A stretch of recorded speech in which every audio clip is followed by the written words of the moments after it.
Alright, it is a Thursday at 6:18 p.m. and I am leaving the poker room. And you might ask why that is. Seems like the time you might want to be getting there. Well, not the case for me today. I actually had to wait around all day on my off day to take my dog into a veterinarian appointment. He's got a messed up foot, so looking out for him. Finally got around to getting into the game. I wanted to be there at 1 o'clock when the game started, but because of my dog I couldn't do it. So I got there at about 5 o'clock, and there was one spot in the game was, for the rest of it, absolutely brutal. We had one poker pro show up, second poker pro show up, and then a third pro that lives in Vegas showed up as well. I didn't proceed to flop 2 pair in a hand and lose it to one of the tighter players in the game, who I didn't think was going to be spending big money to draw to straights on me, but he was, and he drills it on the turn. So I booked a $690 loss in about an hour of play.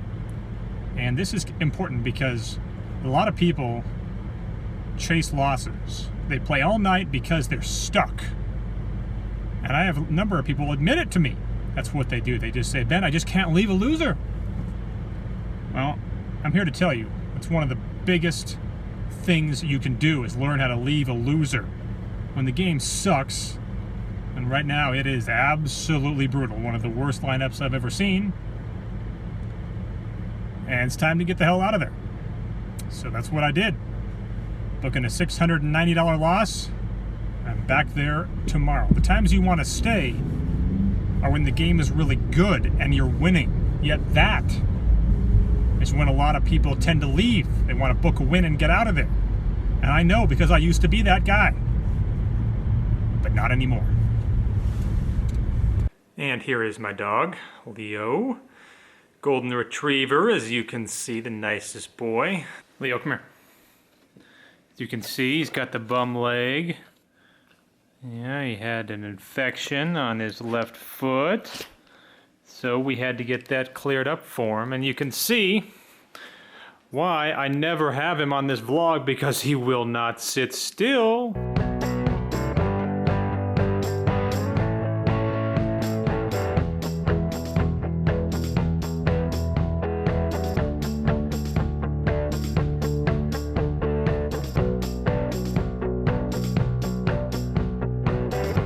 Alright, leaving Peppermill after a 12-hour Friday session. Having to head to work tomorrow on Saturday. And I will say, I was rewarded by the poker gods for my decision yesterday to get out of that game quick and book a loss early. There's one player who has the very rare leak of seeing way too many flops, but going to showdown way too rarely. So needless to say, that opens him up to be bluffed a lot, which is what I did. Anyway, so in terms of how much the poker gods rewarded me, I will tell you after I break down a couple of hands. So as I was saying, it was primarily a day of small pots here at the Peppermill. Did end up getting in a few interesting spots with Ace King, and if you've watched this vlog, you know that I not only am not an expert with Ace King, but I tend to run pretty bad with that hand. But that said, there were 3 limps in a hand, and I have Ace King of Spades in late position. I make it 35 and everyone folds.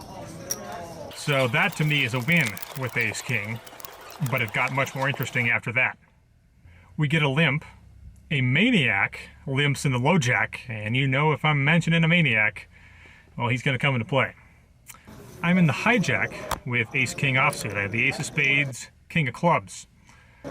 I make it 30, folds back around to the low jack, who makes the call. So it's 65 in the pot, flop, comes Queen Jack 10 with 2 clubs. Low jack checks, and this is when his style of play really comes into play for me. Slow playing hands like this tends to rarely be a good play unless you know you're up against a guy capable of firing a few barrels. And that's the case here. So, as you might expect, I decided to slow play it, given the fact that I just know this guy's not going to be able to resist but to fire. And if he has something big, all the better. So I check it back, and the turn rolls off the 8 of clubs. Now, I do have the king of clubs, but it certainly isn't the greatest card for me, that's for sure. But, that said, he fires. He bets 60, and sticking with my plan, I decide to just call. River comes the 8 of hearts, so it now pairs the board and the flushes come in. And he bets again, this time for 140. And I just don't think that raising is ideal here, given the fact that now the flush is in there and the board is paired. Obviously, folding is not an option, so that just leaves one play. I make the call, and he throws his hand directly into the muck. Doesn't even show after I call. So, looked like my slow play there made me an extra $200 because he clearly had absolutely nothing. I pick up ace-king again. I raise it to 20, and I get just one call. And without boring you with the details, the board runs out, I believe, 8-8-6-4 deuce, and I win unimproved against ace-queen. So 3 times me getting dealt ace-king and 3 times winning the pot, that is a rare occurrence. Then that gets to one of the more interesting spots of the night. And a situation that, honestly, I don't know that I've ever been in. We get a under the gun 2 limp, aggressive player, and the low jack makes it 25. Now the low jack's a guy who's not going to give me much action. He knows me well. He's not a guy that's going to bluff me. Not a guy that's going to make a lot of moves. Not a guy that's going to play too many hands in the first place. Basically, not a guy that I want to isolate, because I look down at pocket aces on the button. So I decide to just call. Still several players to act after me. One of them could raise, but more importantly, I figure it's just going to be me and the low jack heads up in this pot, and that's just not the ideal scenario. Several guys that are good for the game in there, and I want to bring one of them along. Well, it goes even better than that for me, because under the gun 2, who limped in, decides to limp re-raise, and he makes it 160. So, music to my ears, for sure. Original raiser thinks about it for a minute and finally folds. So now that brings it back over to me. This guy has about 400 behind after he makes the raise. I have him covered. And I certainly have a winning image. This is actually one of those times where I wish I didn't have the winning image. But I decided to make it 325. Not 100% sure about that sizing. Might have been a little bit too big, but I think normally it's ideal. I make it 325, and here's the interesting part of the hand. He thinks about it forever. And I shouldn't say forever. It wasn't actually that long. I mean, it's clearly a decision for his entire stack. I think he's entitled to several minutes to think about it. I would never call the clock on this guy in this spot for sure. But someone else does! The guy who was in the hand initially and ended up folding, he decides to call the clock, and this is how it went down. Gotta get a clock, Tim. Fine. Clock was called, and finally he says, okay, I'll fold.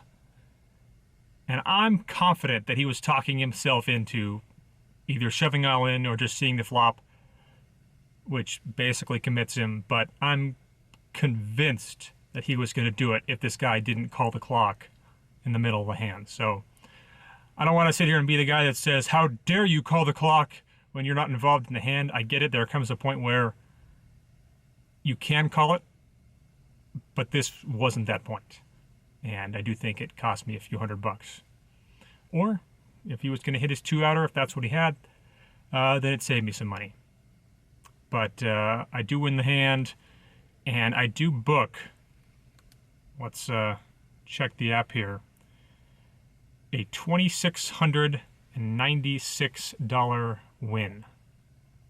Pretty good stuff there after booking that $690 loss yesterday. So I'll take it. And one of the reasons that's pretty cool is because I have finally pulled the trigger.